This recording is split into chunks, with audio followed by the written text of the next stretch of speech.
Before Instagram filters and remote work visas, some of us were already out there chasing freedom, living without limits, learning what it really means to be a nomad.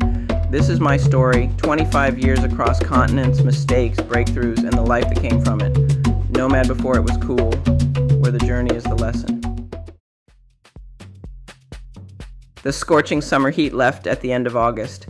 Let's just say September in Brittany changes dramatically. Immediately the days get colder, the sidewalks stay wet all day, and even the cafes feel a little more impatient. I'd been here in Rennes for 2 months, running a TEFL program with Iris, trying to hold our little course together, but something was changing. And not in a good way. I don't know what happened that month. Maybe it was burnout, maybe it was the endless rain, or maybe Brittany just isn't kind to fragile tempers. But Iris unraveled. She snapped at trainees when they questioned her on grammar input sessions. She yelled at a girl who mixed up assignments. She had a screaming match with one of the trainees over her teaching methods and lack of professionalism. I wasn't there at the time, but apparently it was so loud that staff members who ran the office had to come in to stop the argument. The students were stunned, as was I when I found out. And the complaints came in fast. Not one, not two, several, all within the first week of the course starting. Then there was a brief silence for a couple of days. It was an intense moment of calm when you sense something is about to happen that will affect all involved, but you don't know when or how. Barney sent me an email asking for my take on what was going on. I gave him an honest but fair response without sounding like a tattletale or being too dramatic, even though things around here had been highly dramatic. And then the next day at our lunch break, as both Iris and I were sitting at our desks in front of computers, Iris said to me, "Well, I guess I'm out of here." "What?" I asked. "Read for yourself," she responded. I looked over her shoulder to read a rather casual email from Barney asking her to return to Thailand. He didn't place any blame, he just said, "Perhaps things aren't working out." While I was not surprised, I was still taken aback at the casualness of his tone. I returned to my desk, asking myself, well, what is going to happen to me? But before I could even finish that thought, I saw an email from Barney as I sat back in my chair. "Are you ready to run the TEFL course by yourself?" he asked. Without much thought, I responded, "Yes." I knew that either Barney would send another trainer or he would ask me to run the course. And I suppose a part of me wanted to go it alone. So just like that, she was gone. And I still had 2 more weeks of running this course alone. It was a lot of work, but I gradually realized that because Iris did so little, I didn't have that much more work to do than before. At the same time, there was no mention of a raise, and I was indeed doing everything. At the end of the course, the trainees threw me a big thank you party, and that recognition made it all worthwhile. After every 4-week course is a 1-week break. The timing couldn't have been stranger. Right after all that chaos, I had a full week to take a breath and think. I was caught in the thick of things during the course, but after a few days' sleep, I started to really think. And honestly, I was done. Fall here already feels like winter to me. The cold rain, the stress, the drama, the uncertainty.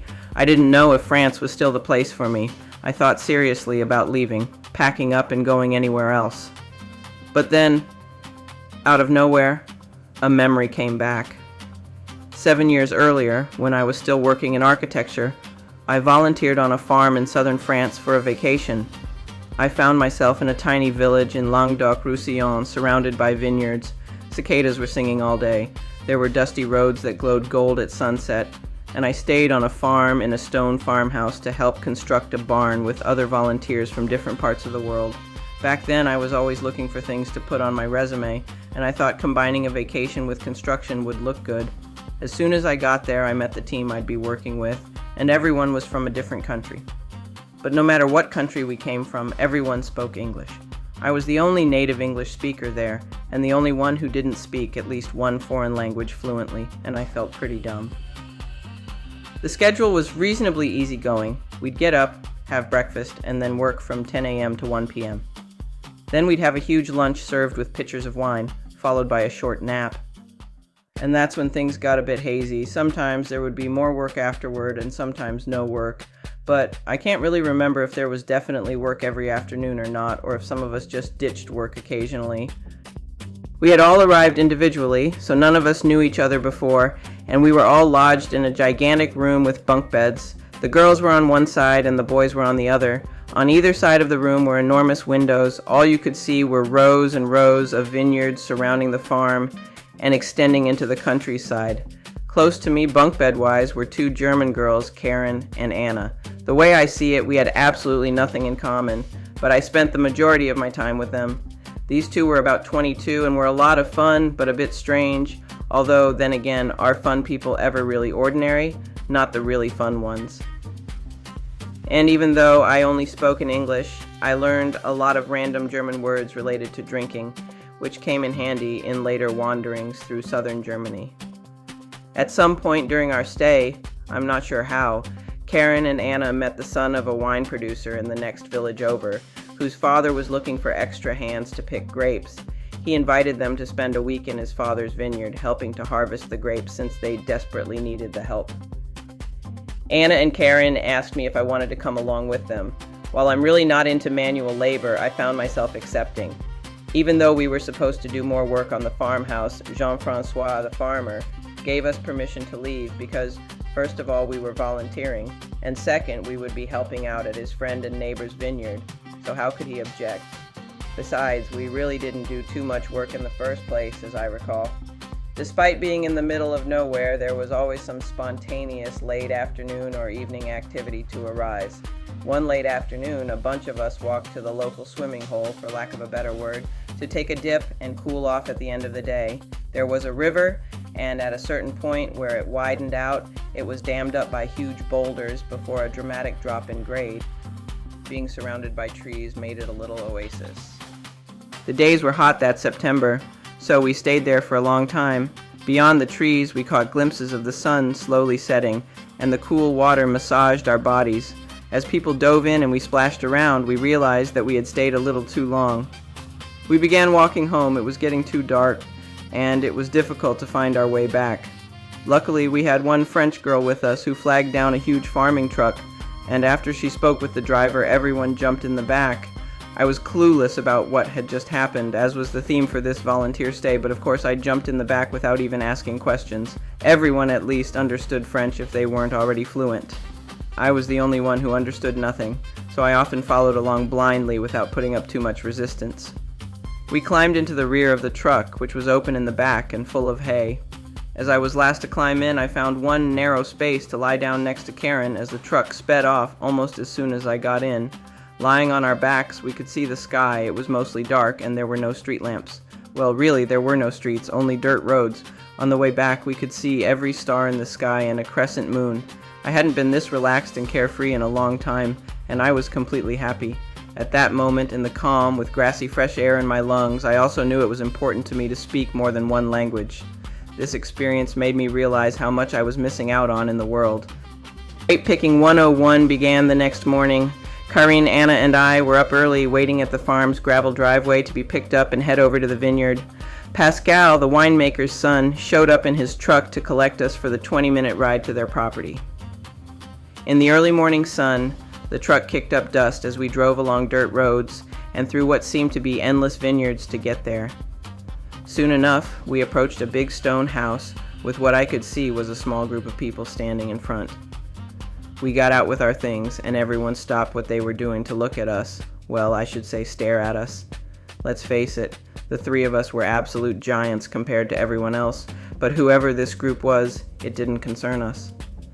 Pascal led us to our room, which had 3 beds and was reasonably pleasant. We dropped off our stuff, were given a brief tour, and then went outside to learn what we had to do. First, we got a tour of the place, like where the grapes were taken, where the fermentation process took place, and the location where the wine was put into giant vats. We even saw the bottling process. He mainly explained in rudimentary English and some French, which I appreciated. It was a lovely morning, but he obviously didn't do this for all the grape pickers. After the grand tour of the winery, we followed him into a grandiose kitchen, and there were people already getting started on lunch. Since he was in charge of getting lunch prepared, we volunteered to help, each taking on a task since it was time to eat soon. Lunch was on a large patio behind the house, and I had never seen anything like it. There was so much food and pitchers of wine along with it. You would never guess that this kind of spread was for grape pickers. But then again, we were volunteering, so it makes sense that we would be fed well. Tablecloths covered the wooden tables as we all sat down and got to know each other. I was separated from Karen and Anna and sat between 2 men. Farmer types, remember back then I didn't speak French, so everything was vague. It was an excellent lunch that merited a nap afterward, but we would be picking grapes this afternoon. It was 2 p.m. and I was drunk in the heat picking grapes. The task was to remove the random leaves, toss the sour or rotten-looking grapes, and cut the vine at just the right point on the vine with the special scissors we were issued. The goal was to do this correctly without damaging the precious grapes, all after drinking half a liter of wine. The afternoon was quite convivial. We talked a lot among ourselves, and I actually had fun. After we finished work, there was time to shower and sip a little wine before dinner at 9. And what a feast! At least from my perspective, which was narrow back then, it was an excellent meal. On the menu was sanglia, meaning wild boar. Apparently they ran rampant around here. That wild boar was so tender and so delicious. We were all eating and drinking like we were going to die tomorrow. I remembered feeling welcomed, like I belonged. That was a precious time in my life where I felt both foreign and completely at peace. So there I was, sitting alone in Rennes, thinking about that farm from 7 years ago, thinking about who I used to be and who I wanted to become.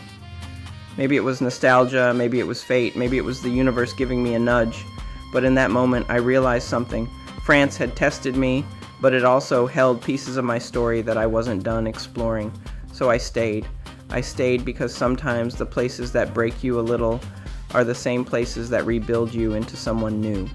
And from that moment on, I ran the TEFL course alone. No more drama, no more explosions, just teaching, learning, and a quiet determination that I didn't even know I had. The next group arrived, and something clicked. Maybe I could do this on my own. Maybe I didn't need anyone else's stability to find my own. Sometimes the crossroads in life don't look dramatic. Sometimes they're quiet and slow moving. But if you pay attention, they can change everything.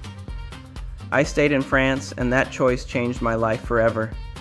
This was the moment it all began. The journey doesn't end here. Episode 11 reveals the obstacles I encountered running the TEFL course alone. Don't miss it. Subscribe and keep wandering with me. My journey led me to help others build theirs. Explore my digital products and online courses at Digital Nomad Collab. Build your next chapter with clarity. Every guide, planner, and tool was created to make the journey abroad simpler, clearer, and achievable. Whether you're choosing the right country, preparing your relocation, or exploring life as a digital nomad, these resources are designed to remove the guesswork. I've built each one from real experience so you can plan with confidence and take the next step with ease.